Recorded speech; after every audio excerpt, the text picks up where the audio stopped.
Is the new poverty line, the real poverty line, $140,000? There was a very, very interesting piece put out by a Michael W. Green, and I've gone over his numbers, and they look pretty good. Okay. Might they be off a little bit? And also, depending upon where you live in this country, absolutely. But you take a look at the numbers that he has run, okay, and they're pretty conservative. Yeah. Poverty line in the United States, should it be $140,000 a year? Be like, oh, it's crazy. Okay. Okay. He took a look at the poverty line and how it was originally calculated. The U.S. poverty line, okay, when they started calculating this, is calculated as 3 times the cost of a minimum food diet in 1963, adjusted for inflation. 3 times the minimum food budget. That's how we calculate the poverty line. That's how the government does it. The formula was developed by Amalie Orshansky, an economist at the Social Security Administration.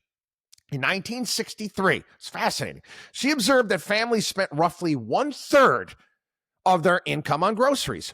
Since pricing data was hard to come by for many items, housing, if you could determine or calculate a minimum adequate food budget at the grocery store, you could multiply by 3 and establish a poverty line.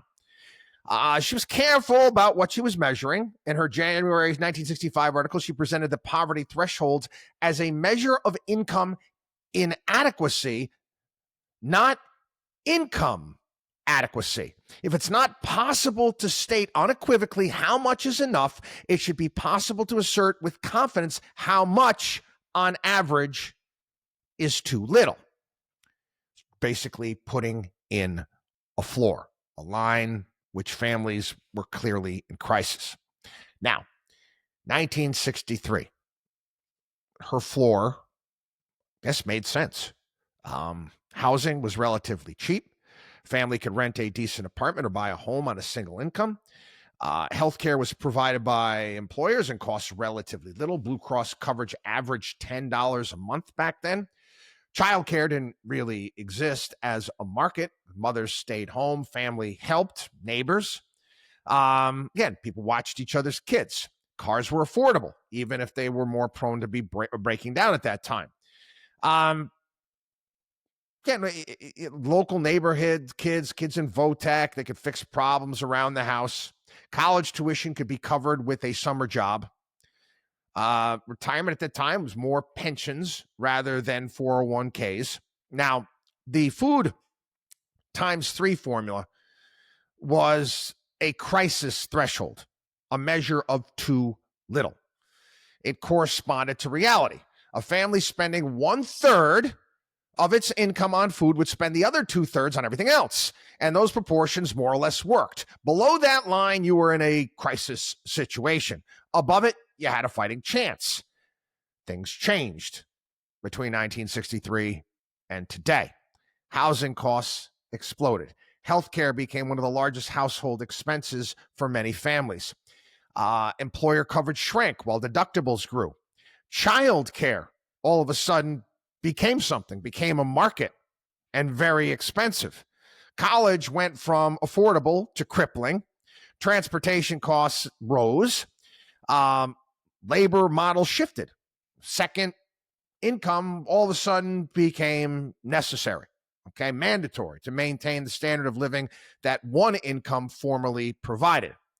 But this is the ruse here, so pay close attention. You have a second income, well, you got to have the childcare. Childcare meant that you had to have someone's going to watch your kids. So you also had to have 2 cars, okay? Basically, maybe you lived closer to your parents and they helped out, whatever it may be. The composition of household spending transformed, okay? In 2024, food at home is no longer 33% of household spending. For most families, it's 5 to 7%. Housing now consumes 35 to 45%. Healthcare takes 15 to 25%. Childcare for families with young children can eat 20 to 40%. Now, if you keep the same principle, this Orshansky's logic, basically the multiplier is not there. It's 16 times. Not 3 times, 16 times. So if you measured income inadequacy today, the way Orshansky measured it in 1963, the threshold for a family of 4 wouldn't be $31,200. It would be somewhere between $130,000 and $150,000. And again, Molly Orshansky was only trying to define too little. She was identifying crisis, not sufficiency. So basically, we'll put in the middle, $140,000. What does that tell you about the $31,200 line that we still use? Basically, it tells you that we are measuring starvation. Right? Now, the official poverty line for family of 4 in 2024, $31,200. The median household income is roughly $80,000. Okay. So we're told that, okay, family earning $80,000 is doing fine, safely above poverty, solidly middle class, maybe even comfortable. No, but if you're using the same logic from 1963, the same model, $80,000, you'd actually be in poverty. Think about this. He puts together, Michael, in this article, okay, he puts together a basic needs budget for a family of 4, 2 earners, 2 kids, not counting vacations, no luxuries or anything like that. Okay, basically participation tickets required to hold a job and raise kids 2024. Childcare, $32,773. Housing, $23,267. Food, $14,717. Transportation, $14,828. Healthcare, $10,567. Other essentials, $21,857. Required net income, $118,009. Then again, you take into account federal, state, FICA taxes. That's $18,500. You got a gross income of $136,500. Okay, this is, if you're using the same formula, same idea that they put together in 1963, that's the floor. And again, the single largest line item, it's not housing, it's childcare. And talks about this being the trap you have, the $80,000 income. Okay. Saying most American families, not all, okay, but most require 2 earners to start to get to that point in time. One parent stays home, okay, the income drops to, let's say, $50,000. Okay. That's not enough. Both parents work to hit $100,000. Well, you got to hand over $32,000 plus to the daycare center. So you can say the second earner is not, looking to pay for a vacation or a boat. Is basically most of the money is going to pay a stranger to watch the kids, so you can make an extra, $2,000 a month. Get it? Now, again, he says here, so, well, people are going to say, well, I'm cherry picking expensive cities. They say 136,500 is a number for San Francisco or Manhattan, not real America. Well, the model that he puts together allocates $23,267 per year for housing. That breaks down to $1,938 a month. That's a number that they say that you're doing just fine. He did a piece where he went to,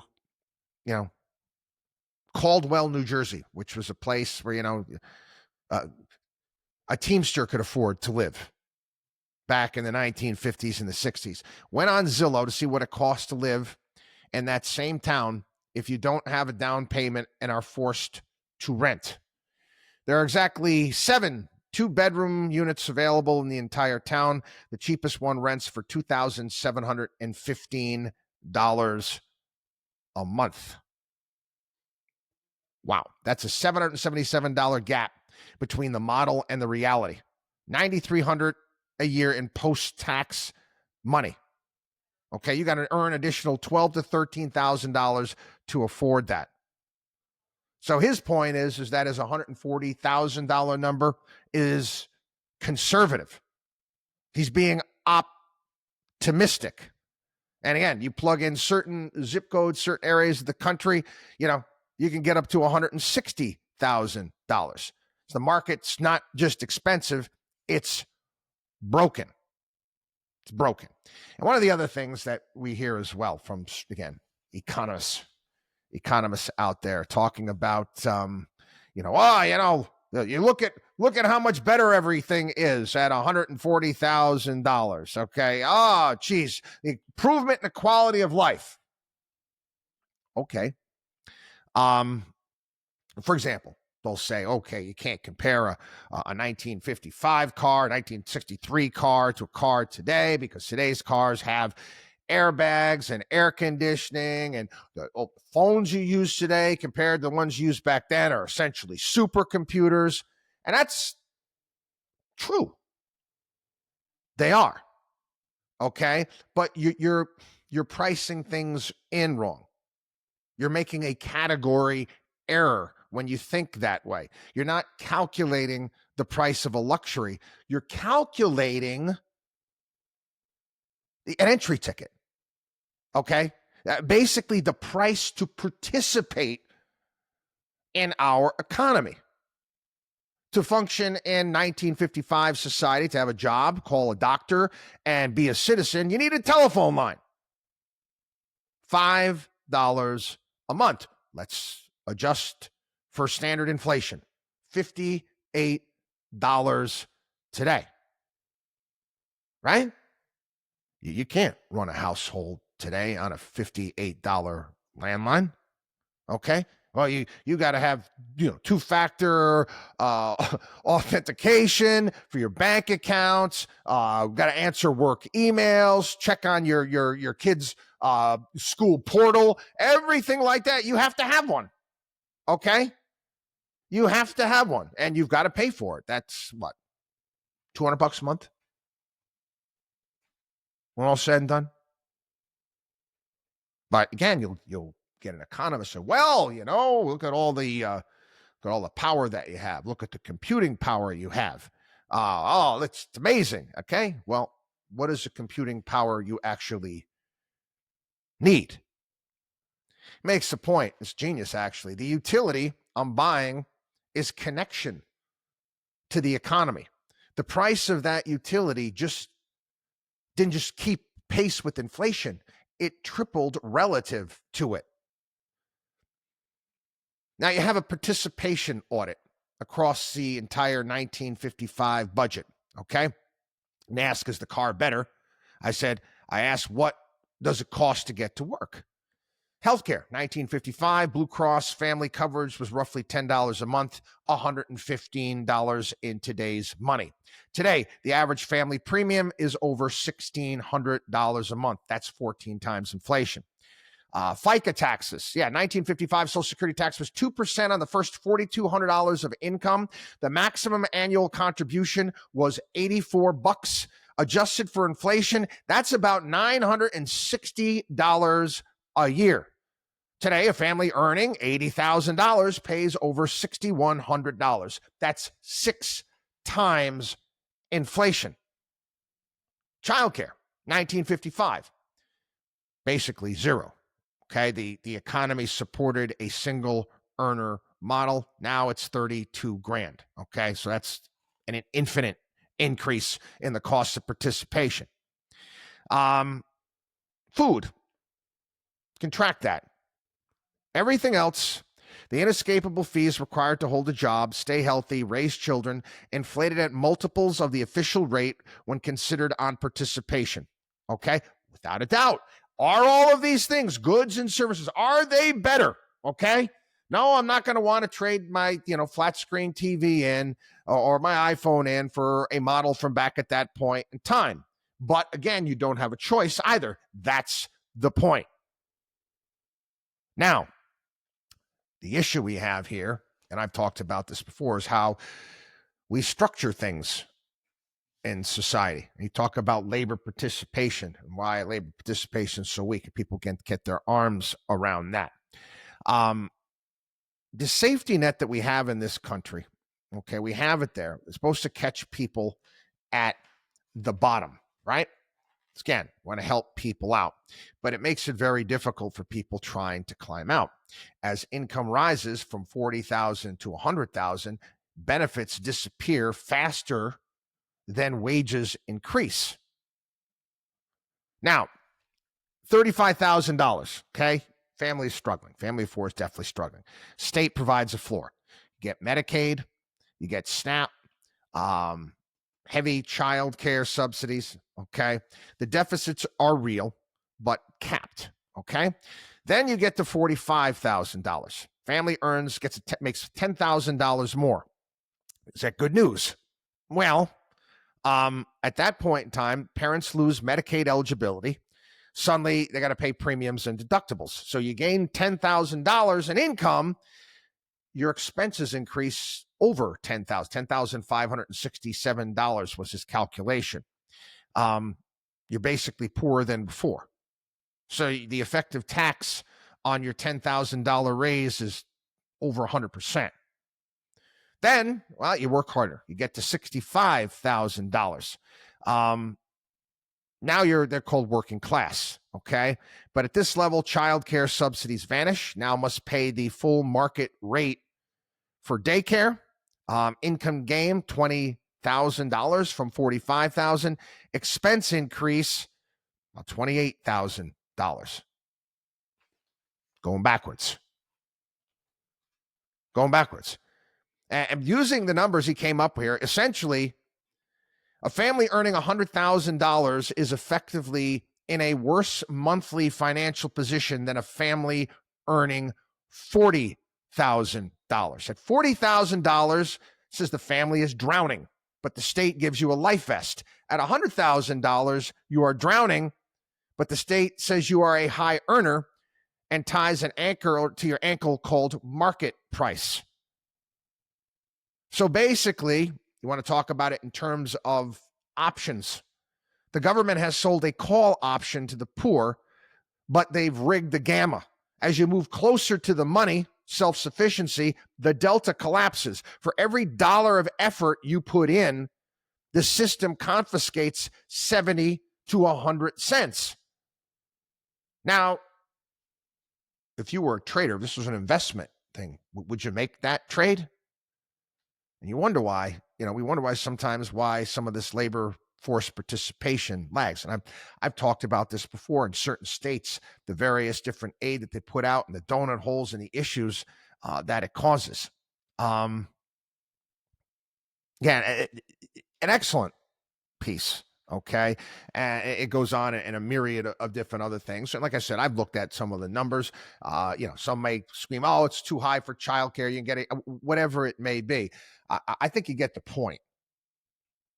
And it's just been getting progressively worse in this country, without a doubt.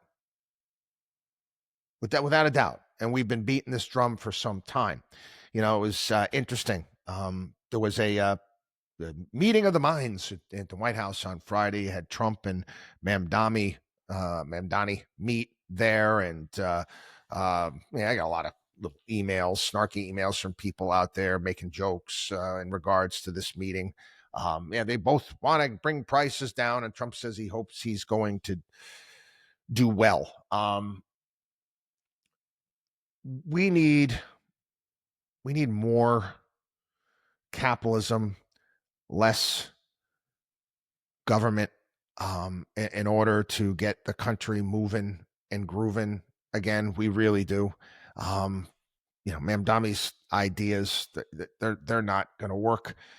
But what we're doing right now as a country, in regards to the regulatory capture, regulation, all of the hoops and everything that everyone has to go through, the high taxes, that we have to pay here, making it very, very difficult. And again, when you lose that much buying power and you take a look at these numbers and what people have to spend even to participate, gives you a different kind of outlook on what's really going on out there and how difficult it is. Families are going to need to really, again, have to stick together to kind of work your way through this reality. Again, I throw it out to everyone out there to challenge, some of the numbers or push back, on some of this. And again, I can hear it. I know I'm going to get, healthcare is much better today. I understand that. I get all that. But it's so ridiculous. It's so bad. We all know that the healthcare system now is horrible here in this country. We all know what we have to pay. I can't even get around. I mean, I constantly, I've got insurance, I've got high double, I got health saving account, all this stuff. Yet I'm constantly getting bills in the mail. I can't even keep track of what's been paid, what's out the door. It's crazy. It's almost like you got to hire a full-time accountant just to handle your own healthcare. Okay. This is what we have. This is what people have to deal with. Again, what we've done to food here in the United States and how expensive food costs are. It's nonsensical. I was figuring out the other day, someone was talking about the fact they talk about the meat packers here in the United States. They're almost all owned by Blackstone, different companies, but owned by Blackstone.